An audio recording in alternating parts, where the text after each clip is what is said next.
transports en commun, enfin tous non, on a parlé tout à l'heure du train, le train c'est la région, et les cars interurbains c'est aussi la région. Mais tout ce qui est transport urbain, donc le tramway, les bus, les vélos en libre service, et d'une manière générale le développement des mobilités, c'est la métropole qui s'en occupe. Donc ça c'est un peu pour vous. Donc là vous avez un peu le territoire de Bordeaux Métropole qui est effectivement coupé par la Garonne.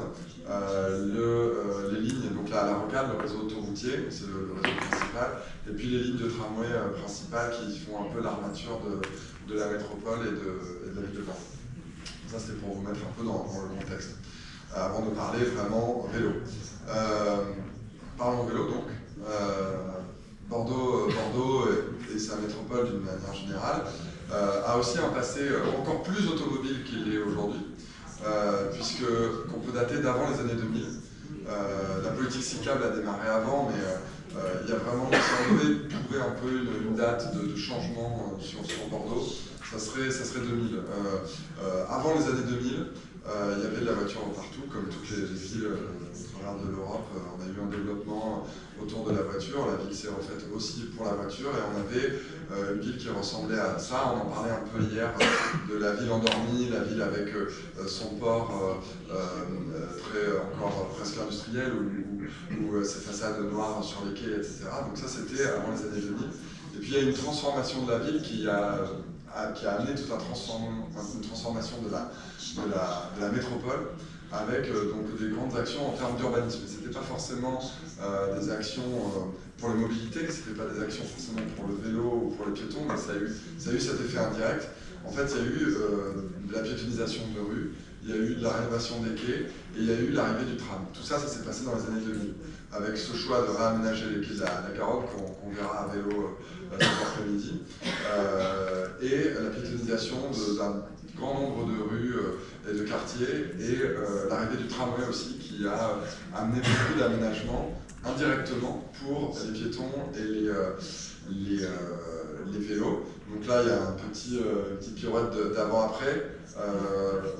Voilà, ça c'est les mêmes endroits entre avant les années 2000 et quasiment aujourd'hui, donc après les années 2010. Donc on a, je vous la refais, il y a les quais avant, les quais après, la place dans la Farguet, la place Péberlan, on aurait pu en prendre d'autres, où effectivement on a vraiment, avec l'arrivée du tramway et le réaménagement des quais, un espace qui a complètement changé, et notamment qui a mis moins de place pour la voiture, et surtout beaucoup plus de place pour les piétons et les vélos. Et c'est à ce moment-là que, même si c'était indirect, l'idée c'était d'améliorer le cadre de vie, l'effet indirect ça a été qu'il y a eu beaucoup de vélos et de piétons dans Bordeaux, et ça a fait effet boule de neige, l'effet d'entraînement sur la ville de Bordeaux évidemment, et sur toute la métropole.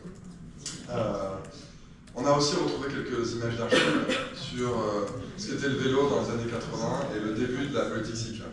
Le début de la politique cyclable à l'échelle de la métropole, c'est effectivement la fin des années 70, années 80, où on a quelques dizaines, quelques vingtaines peut-être de kilomètres d'aménagement cyclable. Il faut les trouver, hein, c'est pas le rouge, hein, c'est le noir évidemment sur cette carte. Donc il y en a quelques-uns. Les petits points noirs qu'on voit sur le centre de Bordeaux, ce sont les arceaux vélos, ce ne sont pas des aménagements vélos, ce sont les quelques arceaux vélos qu'il y avait. Donc c'est de là dont on part. Et ça s'est développé évidemment à partir de là, comme j'ai dit, avec les années 2000, le changement de la ville. Et ça s'est aussi fait avec les services vélos, qui eux aussi ont été développés dans la première décennie 2000. Donc avec la création du prêt de vélo en 2001, où la ville de Bordeaux a prêté gratuitement des vélos à tous les habitants qui en faisaient la demande d'un vélo, donc gratuitement. Il y a une maison du vélo créée en 2003. Et ça aussi, ça a mis beaucoup de vélos dans les rues.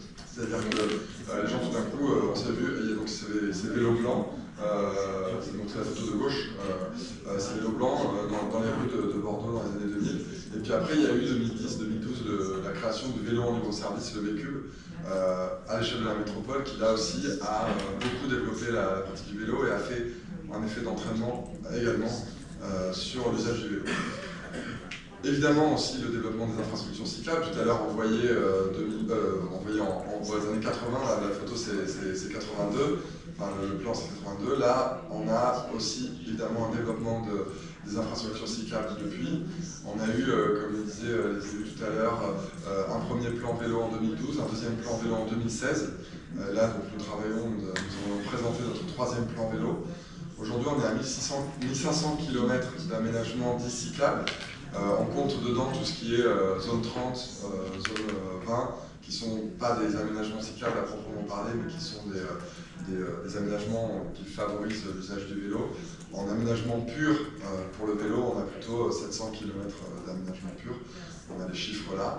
Ce qu'il faut noter, c'est qu'on a un doublement des aménagements de manière générale en 10 ans, et puis plus 50% rien que sur les pistes, les voies vertes, les bandes cyclables. Donc un effort évidemment important fait sur les aménagements, on va y revenir après.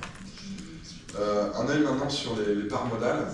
On voyait celle très impressionnante d'Amsterdam et puis même d'autres villes. Alors là, on est plus en retard, mais quand on regarde les chiffres à la fin des années 90, le vélo, c'est le vert, c'est 3% de l'usage des déplacements ont été faits à vélo, avec une augmentation donc, en 2009-2017 de nos parts modales. Les derniers chiffres qu'on a datent de 2017, avec 8% de parts modales du vélo sur l'ensemble de la métropole, 14% sur la seule ville de Bordeaux, donc c'est évidemment plus élevé en centre-ville.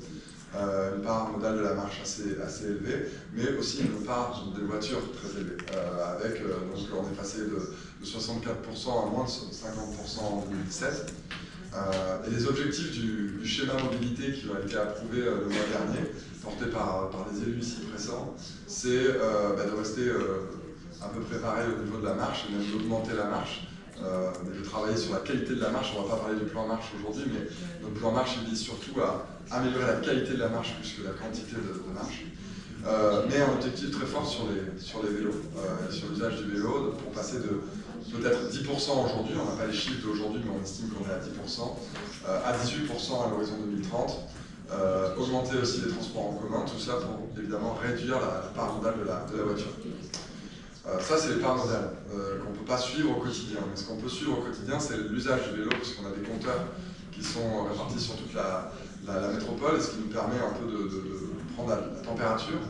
Et on voit là que d'année en année, depuis 5-6 ans, on a plus 10% de la pratique du vélo tous les ans sur nos compteurs. Alors, l'année 2020 est particulière, évidemment, avec la crise sanitaire et le confinement. Donc c'est la courbe orange, on ne va pas forcément la regarder. Ce qui nous intéresse, c'est évidemment les courbes précédentes, où on voyait cette augmentation de près de 60% en 5 ans.